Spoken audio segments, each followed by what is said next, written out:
Europe. 7h14, Patrick Cohen.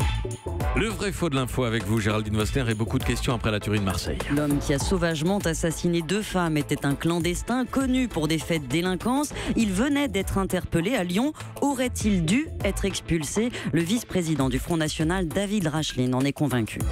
Il n'aurait pas dû être sur le territoire national, puisqu'un clandestin, quand il est arrêté, il devrait être expulsé. C'est la loi de la République. Un clandestin arrêté doit être expulsé, c'est la loi. C'est vrai ou c'est faux?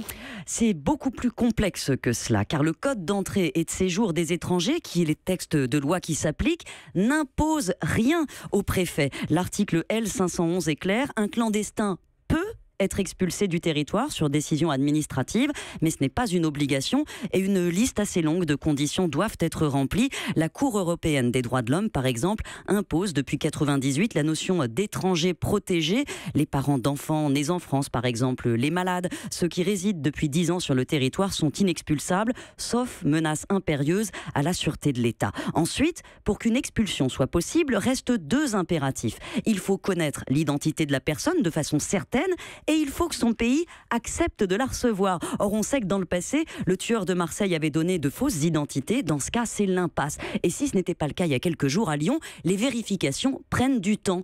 Or, depuis 2013, les infractions à la législation sur les étrangers ne sont plus un délit. Impossible d'emprisonner quelqu'un pour ça. On n'a que 16 heures pour le transférer dans un centre de rétention administratif où là, il pourra rester jusqu'à 45 jours.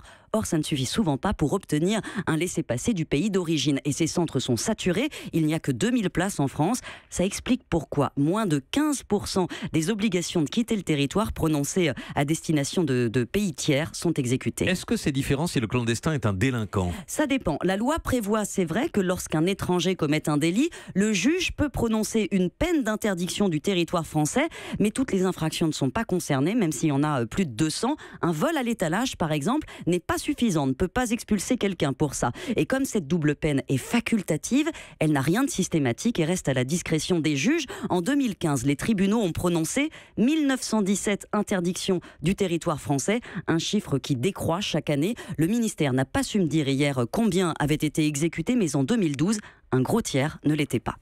Géraldine Wostner, merci pour ces explications et à demain. Europe. Europe 1.